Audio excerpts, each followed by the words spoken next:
Hey everyone, it's Tom here with Bunny Media. I hope you're all having a fantastic day today. Now, when it comes to ranking your blog or e-commerce site, there's no denying that backlinks play a massive role in how well you rank. But if you're a solo entrepreneur or managing a small team and are on a small budget, building links to your site can seem like an impossible task or too expensive of a task, especially with everything you have going on. But the great news is you don't have to spend a fortune on backlinks or hire some scammy agency that's just going to get you low quality links if you want to obtain more links to your website. There's actually plenty of ways to effectively link build and link build for free that you can use, so you're not out of options even if you're on a small budget or working with a small team. I've personally used a lot of these methods, and it's how I've gotten backlinks from companies like Forbes or Business Insider to my own blog and grown it to 300,000 monthly readers. So you don't have to spend a fortune, you can do this for free, and I think it's honestly really cool. So if you're ready to build some high quality backlinks without spending a penny, this is absolutely the video for you. I'm covering 5 effective link building strategies you can use. I'm also covering some link building strategies you should avoid and some red flags to look for, so be sure to watch this one till the end. But yeah, if you're ready to power your website, get more traffic, build some awesome links, stick around and let's get into the video. All right, so number 1 on this list of the best ways to get backlinks for free is to use Harrow, or help a reporter out. And this is honestly one of my favorite ways to get backlinks. It's what I've been doing for years, and it's how I've landed some of my best backlinks from some incredibly high quality sites. So Harrow basically connects journalists who need expert sources with, well, you, the expert in your niche. So Harrow sends out 3 email blasts per day, and it covers topics like business, health, tech, finance, and just general questions that these journalists have. And so usually Harrow journalists are looking for an expert to interview, or someone, just to pick their brain on a particular subject, and they're looking for responses of about 150 to 300 words a lot of the time. And so all you have to do is respond via email to a Harrow question, submit your answer, list your credentials, explain why you're an expert, why you're a great source, and there's a chance that they'll include you in their upcoming piece on that topic. So for example, I see this all the time in the finance niche. Like a Harrow question might come through that's something along the lines of like, what are your budgeting tips, or how can someone save money on groceries? I respond with 150 to 300 words. I say, here's my tip for creating a monthly budget, or here's my tip for how you can cut down on grocery costs. I try to be a bit creative. I explain I'm a personal finance expert. I run a blog on personal finance that covers these topics regularly.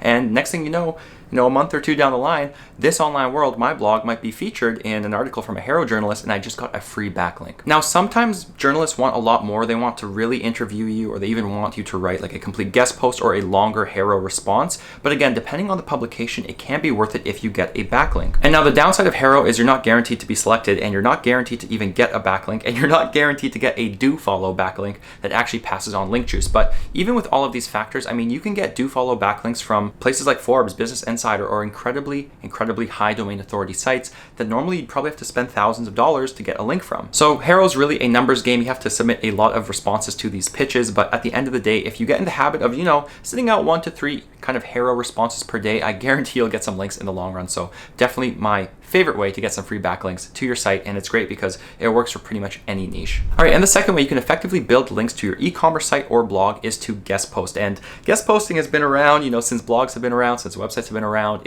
It kind of has stuck around because it is a strategy that works. But really, a lot of people and beginner SEOs get link building wrong through guest posting because they're kind of playing a volume game, and they're also not really considering relevancy or how quality a site is when they're looking for guest post opportunities. And so here are 2 factors you really want to dive into and look at when you're considering if a site is worth guest posting on or not. So the first factor you want to look at is the site's link profile. So it's great if a site looks authoritative and looks, like it relates to your niche, but you should really do some digging around and see what kind of links are linking into that site. Like, what is giving that site authority, and what kind of authority can it pass on to you? If you dig up backlinks on a site and you find it's kind of spammy, or it's using PBNs, or it's just honestly not that authoritative or as authoritative as you thought, it might be not worth guest posting on in the end. And the second factor you really want to look at is how relevant that site is to your niche. Again, relevancy is key here, and really page level relevancy is also important. So for example, if you're building links for your smoothie company and you're guest posting on a fitness site, that's a pretty decent, level of relevancy. But if you can guest post about, smoothies, or about recipes, or about like some kind of nutrition, and have that link pointing back to your site, that's a relevant article on a relevant site. It makes sense. It adds value to users and readers, and it's overall a good backlink to get. So I've actually been guest posting for years at this point. I've written dozens of guest posts, and I find it's a very effective way to build high quality backlinks to your site for free. And one tool I use to find, backlink opportunities is SEMrush. And what I really like about SEMrush, aside from its awesome keyword research tools and, those capabilities,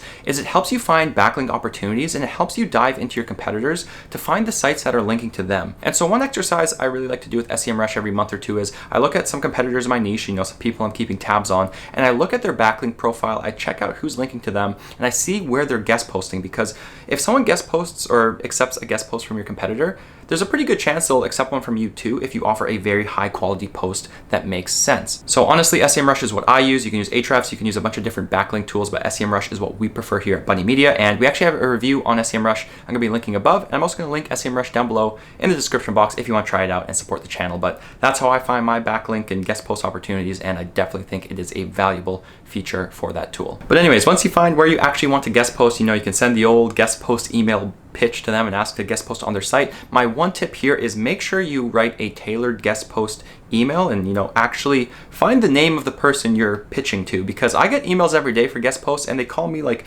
dear admin or dear sir or dear owner of the site. It's like you could scroll to the bottom of my blog, find out my name's Tom pretty quickly, and then actually write me an email that makes sense. So make sure you actually take a bit of time with your pitching, because you'd rather send out 10 really high quality guest post pitches or emails to people than send out 100 that don't get any replies. So use SEMrush, find some awesome opportunities to guest post, and actually write good quality emails that get you responses and let you actually guest post on sites. All right, and a third method to get backlinks to your site for free is to create PR-worthy content. And this is honestly one of the more complex ways to get links to your site. It is difficult to pull off, but if you can pull it off, it can yield massive results, and at a fraction of the cost or completely for free versus paying for links or paying for some link building agency. So basically the goal here with this PR content is to create some kind of unique piece of content or very impressive piece of content that can generate hype, social media attention, and attention from journalists. So large companies and blogs and e-commerce sites actually do this all the time, and one really popular way to do this is to basically run some sort of study or poll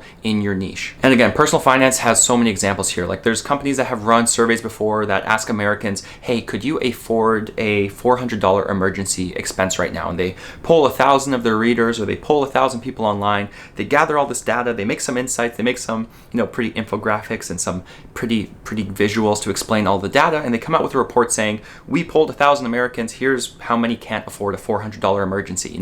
That like snappy headline that really catches attention. And so once they have this really awesome study, they then pitch pretty much every journalist in the personal finance space and other publications. They say, hey, we just ran this comprehensive study, it's really cool, we found this, look at all our graphics and data. Do you want to write a piece about it? Do you want to mention it? Do you want to link to it in some other content where this piece is relevant? And again, if you have some very cool study or you analyze an interesting aspect of your niche and then you pitch enough people, there's a pretty good chance you'll get some coverage for it. You'll get some links to it because it's a really cool study and it's really valuable for readers. Now, the one downside with this link building approach is it takes time. It can also take money if you're paying people or incentivizing them to respond to your polls or surveys. But if you have a large email list or a large active community on Facebook groups or social media or something, you might be able to get away with doing this for free or to do it very affordably. And then again, once you have this like PR worthy content, it's just up to you how you pitch it. But if it goes well, you could get dozens or even hundreds or even thousands of backlinks to your site for free in the long run. All right, and a fourth way you can get backlinks to your website for free and high quality backlinks is to create linkable content. And I'll explain what I mean here, because ideally you should be creating the best content you possibly can, or the best content on the web that kind of attracts backlinks organically and naturally over time, but creating this like linkable content type is a little bit different. And basically the idea here is to create some kind of content that really calls for backlinks, because it helps readers solve a particular problem or a very specific problem they're experiencing. And I'll give you a perfect example. Finance sites do this all the time with calculators. They'll build a mortgage calculator tool or a debt repayment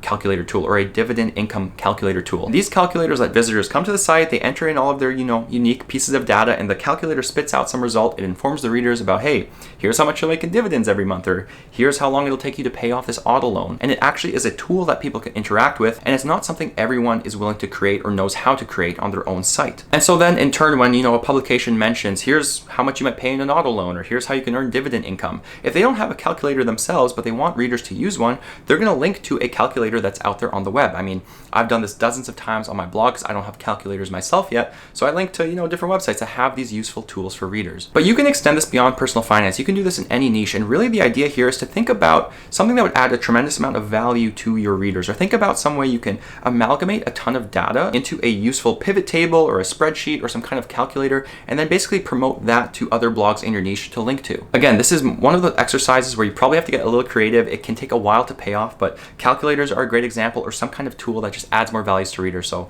if you're kind of struggling to get links with some of these other methods, maybe experiment with creating some kind of tool or software or some kind of, linkable content type and see how that performs. All right, and the fifth and final way you can get some free backlinks to your site that I really enjoy using is to contribute to Roundup Posts. So Roundup Posts are basically like guest posts, except they include a lot of responses from a bunch of different bloggers or e-commerce store owners. And so it's kind of nice because you don't have to do all of the work of submitting a guest post. Like, you're not writing like a 1,500 word article. You're kind of just sharing like your thought in a little bit of a snippet or maybe a paragraph or two. So I've contributed to Roundup Posts, plenty of times over the past few years. And again, they're similar to Harrow pitches, and you're submitting like a 300 word kind of blurb on a topic. You get a do follow link most of the time. You're included with a bunch of other cool bloggers, so you can kind of network from there as well. And overall, it's a nice way to get more traffic to your site and to get some free links. Now, personally, I use Facebook groups to find all of my Roundup Post opportunities. Harrow sometimes has them, but I think Facebook groups are great because you can find Facebook groups with bloggers in pretty much any niche, and pretty much once a week, someone's posting, hey, I have a Roundup post I'm making on, the best brownies or the best protein breakfasts or, the best workouts, the best clothing or whatever, some kind of like best of or advice or some listicle article, and they want like 10 to 20 bloggers to share their thoughts. So again, I think it's nice and snappy. You're not writing a full guest post. This is something you could probably bang out in like 10 to 20 minutes. So if it does get you a backlink, it's honestly worth the effort. And a lot of the times these sites are also pretty decent quality because, they're interested in hearing from a lot of sources. They want to create great content. And so it's a relevant link, good content that hopefully gets traffic and then funnels some traffic to your site. And I definitely think it's worth adding in to your link building routine. All right, guys, so that does it for 5 of my favorite ways you can build links to your website for free. And now, like I mentioned in the intro, I'm going to cover a few like red flags or link building tactics that either just straight up don't work anymore or ones I would probably avoid. All right, so the first one to avoid is just spam blog commenting. I mean, people still do this every day. I get like thousands of, blog comment requests every month or every couple of months, and blog commenting just doesn't work. It's honestly like the weakest kind of signal. People do it all the time. They try and stuff links in their blog comments. It doesn't work. Google's very smart, so don't waste your time doing this. It's just a waste of time and resources. Now, a second link building tactic that is very popular, but one I personally don't like, is this broken link building tactic. And basically this tactic involves looking at websites in your niche and kind of scraping them for broken links and then emailing the webmaster and saying, hey, I noticed you have these broken links on these pages. I have some actually really informative content that you could replace those broken links with to add more value to your readers. Would you mind swapping the links out? And again, this tactic can actually work and it does make a lot of sense, but the reason I don't like it is it's a ton of work, especially for small teams, and often the response rate is just very, very low, or at least in my opinion.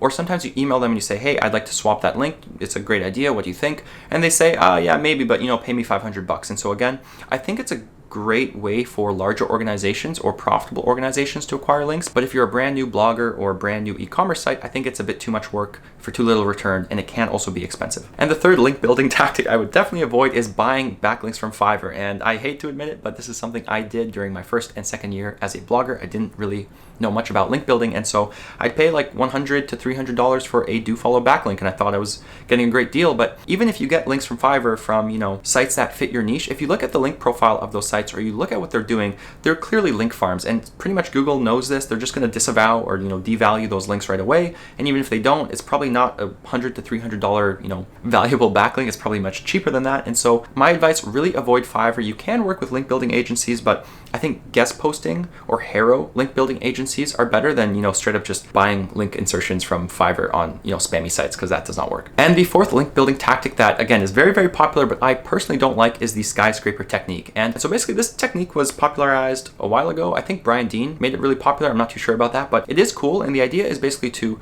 look at content that is ranking number 1 in your niche, maybe a very long article, a very in-depth, informative piece of content. Think about how you can make it better, create that better version, and then pitch blogs in your niche that are linking to that piece of content and say, hey, I just came up with the updated, better version of that piece of content. Do you want to link to it instead? And again, I think this is a super cool tactic. I think it works, but again, it kind of encounters that problem I think small teams will experience, where you're not always going to get responses. Some people want you to pay, and it's really one of those things where you should be creating the best content anyways that attracts links organically.